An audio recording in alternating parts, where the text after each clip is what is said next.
Ensuite, la deuxième partie du livre, c'est sur la reproduction sociale. La reproduction sociale, c'est un peu la thèse du livre, c'est le cœur du livre, qui s'appelle « Le destin au berceau », donc ça veut bien dire ça. C'est le côté, on ne maîtrise pas complètement notre destin. Dès le début, les cartes sont pas forcément jouées, mais on n'a quand même pas tous les mêmes cartes. Donc selon dans la famille dans laquelle tu es né, ça va pas être évident pour toi si tu es né dans un quartier populaire avec des parents qui n'ont pas forcément un haut niveau de diplôme. Tu n'as pas les mêmes chances que quelqu'un qui est né à Neuilly-sur-Seine et qui a un parent avocat et un autre parent chercheur à l'université. Ça paraît comme ça être un peu enfoncer des portes ouvertes, mais malheureusement dans notre débat politique aujourd'hui, c'est quelque chose qui est complètement mis de côté. Donc finalement, c'est peut-être pas inutile de reparler de ces concepts de reproduction sociale par exemple. Alors cette reproduction sociale, elle peut s'illustrer à deux niveaux.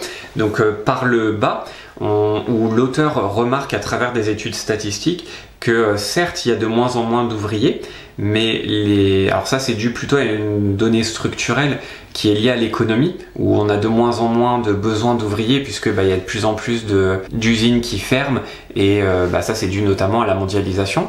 Mais même s'il y a de moins en moins d'ouvriers, c'est pas forcément un signe d'émancipation pour les enfants d'ouvriers, puisque la plupart d'entre eux finissent employés.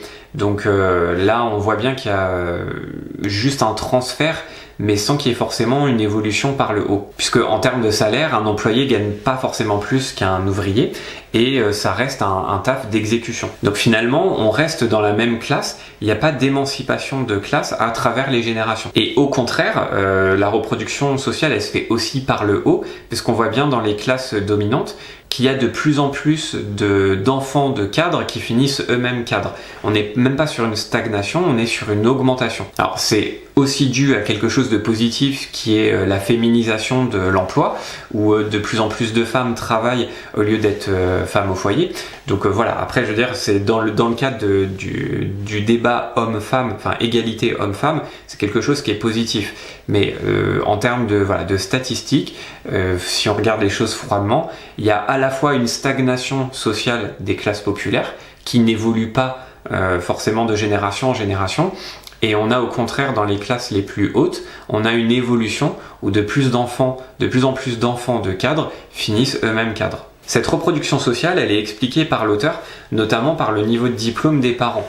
Alors on a certes le capital économique, c'est-à-dire le salaire des parents, qui est une donnée importante, mais à la limite, la donnée peut-être la plus importante, c'est le capital culturel, pour reprendre Bourdieu, c'est le fait de transmettre une éducation, une culture à ses enfants, et cette culture va permettre d'être bon à l'école, d'avoir les bons diplômes à notre tour, pour ensuite avoir, entre guillemets, les bons jobs derrière. Le capital culturel, pour t'illustrer ça, c'est par exemple un fils d'instituteur.